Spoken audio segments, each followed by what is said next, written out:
ان جیسے لوگوں کی نالج نا ٹنگ کے برابر بھی نہیں ہے.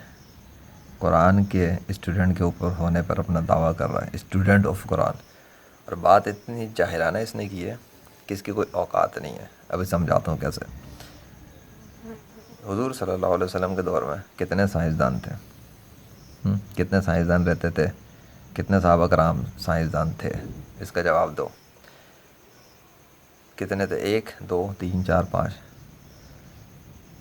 اگر سائنسدان کوئی نہیں تھا، سائنسدان جس کو آج کے دور میں سائنسدان سمجھا جاتا ہے وہ بات کر رہا ہوں، اگر وہ والے سائنسدان اس دور میں کوئی بھی صحابی نہیں تھے تو ان لوگوں نے اپنی سوسائٹی میں، اپنے معاشرے میں، اس وقت کی جس طرف وہ لوگ رہتے تھے وہاں پر امن کیسے قائم کر لیا تھا؟ مطلب اتنا پیسفل انوائرمنٹ، نہ کوئی کسی کا ریپ کر سکتا تھا، نہ چوری کر سکتا تھا، نہ کسی کے اوپر ظلم و ستم ہو رہا تھا. یہ میں اس وقت کی بات کر رہا ہوں جب حضور صلی اللہ علیہ وسلم نے اسٹیبلش کر لیا تھا اسلام کو، جس طرح اللہ چاہتا تھا اسی طرح. تو لوگوں نے دیکھا کہ اسلام ہوتا ہے کیا ہے. کتنے سائنسدان ضروری تھے اس کام کے لیے؟ سمجھ میں آ گیا؟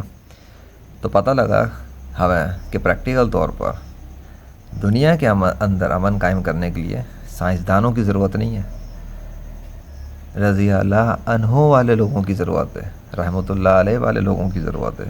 کیونکہ وہی لوگ ہوں گے جو پوری دنیا کے اندر امن قائم کر سکیں گے اللہ کے قانون کو نافذ کرتے ہوئے. جہاں تک رہ گئے سائنسدان، تو چلو یہ کہتا مسلمانوں نے اتنے اگر کیے ہوتے تو پتہ نہیں کیا ہوتا، یہ ہوتا وہ ہوتا. بیٹا یہ یہودی عیسائی ہندو جو ہے نا، یہ اسٹوڈنٹس آف مسلمز ہیں، یہ مسلمانوں کے شاگرد ہیں، استاد نہیں ہیں. مسلمانوں نے بعد میں جتنی اسٹڈی کی ہے، جتنی انوینشنز کی، جتنا نالج دیا، اسی کی بنیاد پہ بیٹھ کے پڑھ کے یہ لوگ یہاں تک پہنچے. اس کے بعد مسلمانوں کے ساتھ ہی ڈرامے بازی، یعنی اپنے نام تو تھوپ دیے اور مسلمانوں کو ڈیگریڈ کر دیا. ٹھیک ہے؟ اور مسلمانوں کو تانا دیتی ہے کون؟ ان کی جاہل نسل ہے. یہ وہ جاہل نسل ہے جو آج کل فزکس، کیمسٹری، بایولوجی پڑھتی ہے، جن کو گھنٹہ کچھ نہیں پتہ کہ سائنس ہے کیا. ان کو سائنس کی بیسک ڈیفینیشن بھی نہیں پتہ. یہ وہ لوگ ہیں کتابیں چاٹنا، مشینیں بنانا. اس کا یہ مطلب تھوڑی کہ اگلا بندے کے اندر شعور بھی اتنا ہے. شعور کے لیول پہ مذہب کے معاملے میں تو گھٹیا ترین لیول پر ہے. یہ سارے جو ہیں یہودی عیسائی، یہودی سکھ پارسی وغیرہ، یہ لوگ کون ہے؟ غیر مسلم ہے نا. غیر مسلم ہونے کا مطلب یہ ہے کہ یہ وہ جاہل لوگ ہیں جنہیں یہ بھی نہیں پتہ کہ اس کائنات کو بنانے والا، ماں کے پیٹ میں بچے بنانے والا، جانوروں کے پیٹ میں بچے بنانے والا، زمین سے درخت اگانے والا، پھل اگانے والا، سبزیاں اگانے والا صرف اللہ ہے.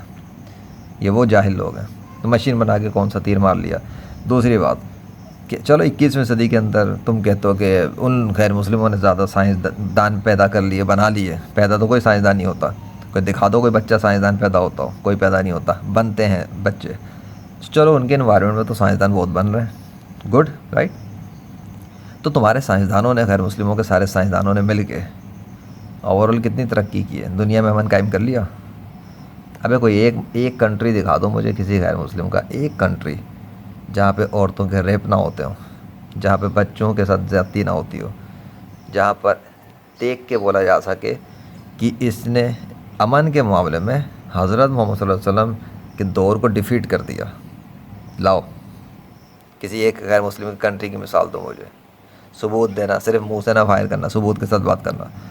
بیٹا ایک بھی نہیں دے سکو گے. اور پوری دنیا کا کیا حال کیا ہے؟ ایک ایک کر کے کئی مسلم ممالک تباہ کر دیے میزائلوں کے ذریعے، بموں کے ذریعے. سب سے بڑی بات غزہ کو دیکھ لو. ابھی 20 سال افغانستان کے لگا لو، اب کے غزہ کے لگا لو، پھر کشمیر کے دیکھ لو. تو عیسائیوں نے، یہودیوں نے اور ہندوؤں نے صرف تباہی پھیلائی ہے. تو پتہ لگا کہ بیٹا تمہارے یہ جو غیر مسلم ہے یہ سائنسدان بنتے نہیں ہیں ان لوگوں کو فائدہ پہنچانے کے لیے. یہ جو تم نے ڈھکوسلا لگا کے رکھا ہوا نا کہ سائنس کے نام، سائنس نے بڑی ترقی کی ہے. بھائی گھنٹہ ترقی کی ہے. تم لوگوں نے سائنس کے نام پہ جو چیزیں بنائی ہے نا، اس سے انسانوں کو مارنا تم لوگوں نے سیکھا ہے. ایک جانور کے ہاتھ میں ہتھیار دے دو وہ تباہی پھیلاتا ہے، ایک ڈاکو کے ہاتھ میں تلوار دے دو وہ مزید تباہی پھیلائے گا. اسی طرح ایک جاہل کے ہاتھ میں ہتھیار پکڑا دو تو وہ لوگوں کو مارنا شروع کر دے گا. ایک پاگل نفسیاتی کے ہاتھ میں بھی پکڑا دو وہ بھی یہی کرے گا.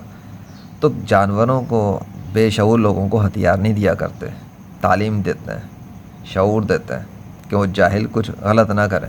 اب ہو یہ رہا ہے کہ ان کے جو تھوڑا بہت ان میں پڑھ لکھ لیتے ہیں، جو مشینیں بناتے ہیں، بم بناتے ہیں، وہ تو بنا دیتے ہیں، پھر اس کے بعد پکڑاتے ہیں کہ لوگوں کے ہاتھ میں وہ جو مذہب کے نام پہ دہشت گردی کر رہے ہیں، تو وہ لوگ کر رہے ہیں پھر وہی کام، مسلمانوں کو مار رہے ہیں۔ یہ ہے تمہاری ٹوٹل سائنس کی اوقات اور حیثیت۔ ورنہ ترقی کی بات کرتے ہو رہا تو چلو میں آتا ہوں، تمہیں ابھی تمہاری ترقی کی اوقات بھی سمجھا دیتا ہوں۔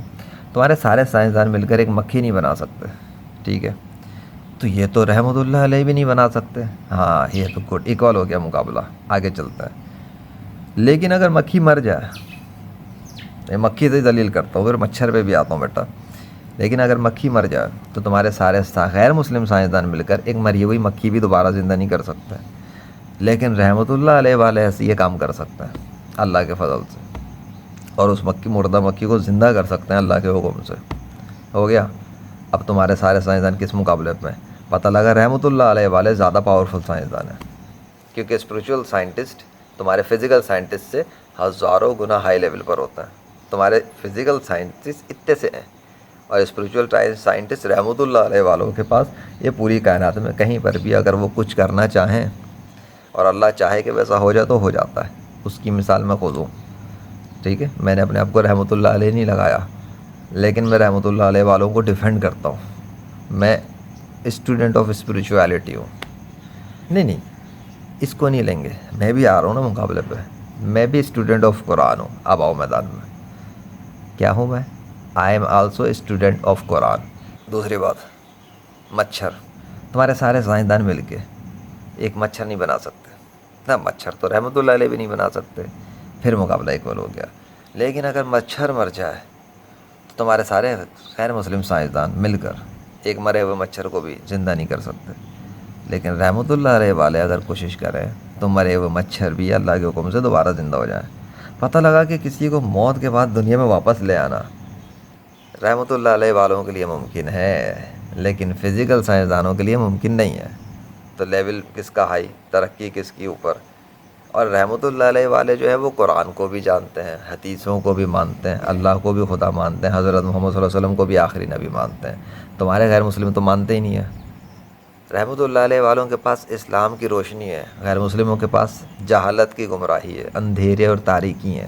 بہترین کون ہوا؟ رحمۃ اللہ علیہ والوں کو کی موت کے بعد ان کے جسم تر و تازہ رہتے ہیں، خوشبو ہوتی ہے، نرم و ملائم رہتے ہیں، سڑتے گلتے نہیں ہیں۔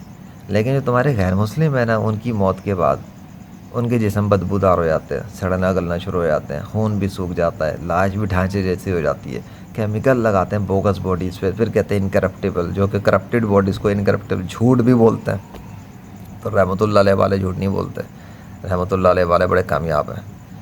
تمہیں رحمۃ اللہ علیہ والے جیسا بننا چاہیے، تمہیں رحمۃ اللہ علیہ والوں کی نوکری کرنی چاہیے، نوکری، شاگردی بھی نہیں، نوکری کرو پہلے۔ شاگرد تو پھر اچھے لیول کا ہوتا ہے، وہ سیکھتا ہے، تم ابھی نوکر بننے کے لائق ہو، تو نوکر کرو، جوتیاں اٹھاؤ ان کی، شاید تمہیں کوئی تڑکے وڑکے چھینٹے پڑ جائیں تو شاید تمہارا بھلا ہو جائے۔ آئندہ اوقات میں رہنا بیٹا، ابھی تم اسٹوڈنٹ آف قرآن نہیں ہو، ابھی تم اسٹوڈنٹ آف شیطان ہو۔ تو جب اسٹوڈنٹ آف قرآن والے سے مقابلہ ہوگا نا میرے جیسے، تو تمہیں تمہاری اوقات دو کوڑی کی نظر نہیں آنے والی۔ ابھی تو صرف ٹریلر ہے، باقی جتنا کچھ فلم ہے نا شوٹنگ کے ساتھ، وہ میرے چینل لیجنڈ محمد ذیشان ارشد پہ بہت ہے، ان سب کے خلاف جو بڑا غیر مسلموں کو اٹھاتے ہیں اور رحمۃ اللہ علیہ والوں کو نیچے دکھانے کی کوشش کرتے ہیں۔ کام کر چکا ہوں بہت کچھ، اپنی اوقات دیکھ لینا۔ اللہ اکبر۔